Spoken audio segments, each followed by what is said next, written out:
शेतकरी कर्जमाफी 2026 पुण्यश्लोक अहिल्यादेवी होळकर शेतकरी कर्जमुक्ती योजना आणि या योजनेचे वारंवार आणि सातत्याने येणारे अपडेट आपण आपल्या पेजवर आणि चॅनलवर पाहत आहोत। यातील एक महत्त्वाचे अपडेट म्हणजे तिसरी यादी। या कर्जमाफी योजनेअंतर्गत तिसरी आता महत्त्वाची यादी प्रकाशित झाली असून यामध्ये अनेक शेतकऱ्यांची नावे आलेली आहेत।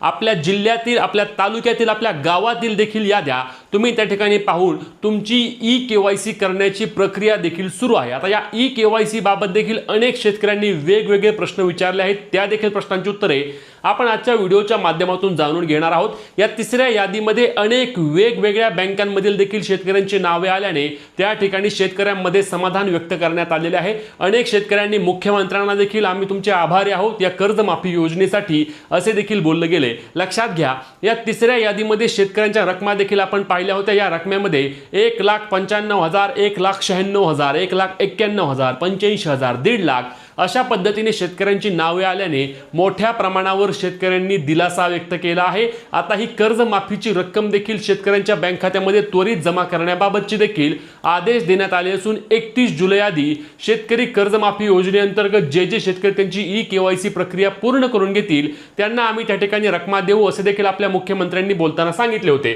आता या तिसऱ्या यादीमध्ये नक्की कोणकोणत्या शेतकऱ्यांची नावे आहेत, किती शेतकऱ्यांची यादी आहे आणि तुम्ही कशा पद्धतीने तुमचे नाव यामध्ये पाहू शकता। त्यासोबतच अनेक शेतकऱ्यांनी विचारले की आम्ही या कर्जमाफीसाठी पात्र आहोत, मात्र आमचे नाव यादीमध्ये का आले नाही, दुसरी यादी कधी येणार, 50,000 रुपये प्रोत्साहनपर अनुदान शेतकऱ्यांच्या खात्यावरती येणार आहे का नाही, त्याची प्रक्रिया कधीपासून सुरू होईल, 2 लाखांच्या वर ज्या शेतकऱ्यांवर रक्कम आहे त्यांचे देखील काय होणार, चला सर्व सविस्तर माहिती आणि या ई-केवायसी करताना येणाऱ्या अडचणींची देखील माहिती आपण जाणून घेणार आहोत। या कर्जमाफीबाबतचे सर्व रेग्युलर अपडेट पाहण्यासाठी आपल्या पेजला फॉलो आणि चॅनलला सबस्क्राइब करून घ्यायला विसरू नका। तर शेतकरी मित्रांनो, पहिली यादी 533 शेतकऱ्यांची, त्यानंतर दुसरी यादी आपण पाहिली होती की फक्त पुणे जिल्ह्याची 60,000 शेतकऱ्यांची आली होती। म्हणजेच की पहिल्या दोन यादीनुसार जवळपास 65,000 शेतकऱ्यांचा समावेश पहिल्या दोन याद्यांमध्ये होता।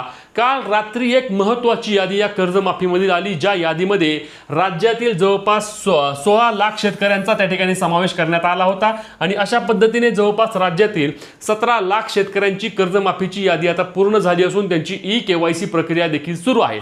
आता या ई-केवायसी बाबत अनेक शेतकऱ्यांनी विचारलेले प्रश्न आहेत, त्या प्रश्नांची उत्तरे आधी आपण पाहूया। तर यामध्ये बऱ्याच शेतकऱ्यांचं काय झालं, त्यांची कर्जमाफीची रक्कम ही वेगळी आहे आणि त्यांचे जे कर्ज होते ते वेगळे दाखवत आहे। म्हणजे अनेक शेतकऱ्यांनी त्या ठिकाणी आम्हाला फोन करून विचारले की आमचे कर्ज हे 85,000 रुपये आहे, परंतु कर्जमाफीच्या रकमेमध्ये 70,000 किंवा त्या ठिकाणी 56,000 दाखवत आहे। तर अशा वेळी आम्ही काय करू, आम्ही आमची ई-केवायसी प्रक्रिया पूर्ण करून घेऊ की त्या ठिकाणी तक्रार करू। तर शेतकरी मित्रांनो, अशा वेळी तुम्ही स्वतः लगेच तुमची ई-केवायसी प्रक्रिया पूर्ण करून घेऊ नका, कारण जर तुमची कर्जाची रक्कम आणि तुमचे कर्जमाफीमध्ये तुम्हाला जमा झालेली रक्कम या दोन गोष्टींमध्ये तफावत असल्यास तुम्हाला कर्जमाफीसाठी अडचणी येऊ शकतात।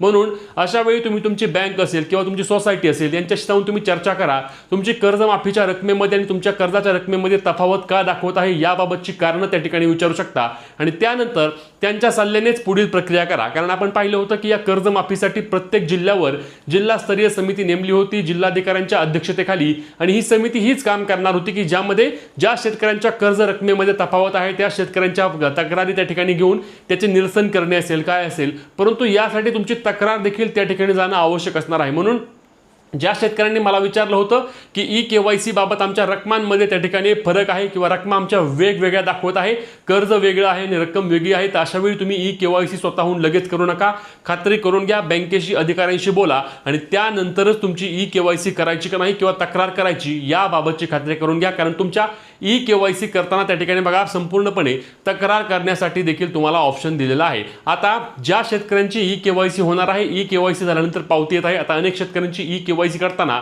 त्या ठिकाणी सर्व्हर डाऊन होत आहेत आणि ही सर्व्हर डाऊन झाल्यामुळे अनेक शेतकरी त्या ठिकाणी ई-केवायसी करताना असमर्थ होत आहेत। तर लक्षात घ्या, सध्या काय झालं की राज्यातील 17 लाख शेतकऱ्यांची या ठिकाणी कर्जमाफीची यादी आल्यामुळे सर्व शेतकरी त्या ठिकाणी त्यांची ई-केवायसी करायला जात आहेत। अशा वेळी थोडं थांबून करा, रात्री उशिरा प्रयत्न करा, आपले सरकार सेवा केंद्रवाल्याशी विनंती करून संध्याकाळी तुम्ही तुमची ई-केवायसी प्रक्रिया पूर्ण करून घ्या, कोणत्याही प्रकारे तुम्हाला अडचण येणार नाही आणि एकदा का ई-केवायसी झाल्यानंतर तुम्हालाही तुमची कर्जमाफीची रक्कम जमा होणार आहे। आता याबाबत बघा 31 जुलैपर्यंत कर्जमाफीची रक्कम जमा करू असे देखील आपल्या मुख्यमंत्र्यांनी सांगितले होते।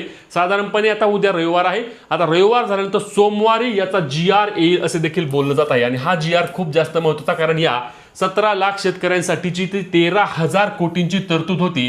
त्या 13,000 कोटींच्या वितरणासाठी त्या ठिकाणी तर सरकार मान्यता देईल आणि एकदा का हे 13,000 कोटी शेतकऱ्यांच्या बँक खात्यावरती जमा केले की त्यानंतर कर्जमाफीची पुढची यादी अर्थातच चौथी यादी येईल. या चौथ्या यादीमध्ये आता 50,000 रुपये प्रोत्साहनपर अनुदान असणाऱ्या शेतकऱ्यांना काही प्रमाणामध्ये लाभ दिला जातोय का? कारण जे शेतकरी रेग्युलर कर्ज भरतायत त्या शेतकऱ्यांनी याबाबत नक्कीच नाराजी व्यक्त केली आहे. एकतर तुम्ही कर्जमाफी 2 लाख रुपयांची केली आहे, प्रोत्साहनपर अनुदान फक्त 50,000 रुपये केले आहे. त्यातही सुरुवातीला तुम्ही प्राधान्य त्या शेतकऱ्यांना दिलं आहे जे कर्ज थकीत आहे त्यांना दिलं. जे शेतकरी रेग्युलर कर्ज भरतायत त्यांना ना प्राधान्य मिळाले ना त्यांना त्यांच्या रकमा मिळाल्या आणि अशा पद्धतीने नक्कीच शेतकरी नाराज आहेत. त्यामुळे शेतकऱ्यांची याबाबतची दखल घेतली जाते का? आणि सुरुवातीला म्हणजे चौथी यादी जी येईल त्या यादीमध्ये आधी प्रोत्साहनपर अनुदान असणाऱ्या शेतकऱ्यांना काही प्रमाणामध्ये लाभ दिला जातोय की काय हे देखील पाहणं महत्त्वाचं ठरणार आहे. कारण प्रोत्साहनपर अनुदानासाठी राज्यातील 23 लाख शेतकरी पात्र ठरले आहेत. लक्षात घ्या, या 23 लाख शेतकऱ्यांना 50,000 रुपये प्रोत्साहनपर अनुदान मिळणार आहे आणि या 23 लाखांपैकी सुरुवातीला काही प्रमाणामध्ये 10-12 लाख शेतकऱ्यांची यादी येऊन त्यांना प्रोत्साहनपर अनुदान दिले जाते का हे देखील पाहणे महत्त्वाचे ठरणार आहे.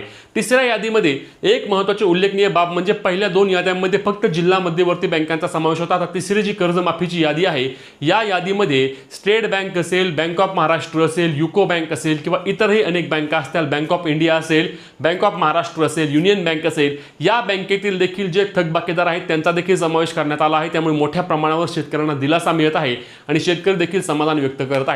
तुमच्या कर्जमाफीबाबतची स्थिती काय आहे नक्की कमेंट करून सांगा. तुमचे जे काही प्रश्न असतील, जे काही समस्या असतील त्या कमेंटच्या माध्यमातून नक्की विचारा.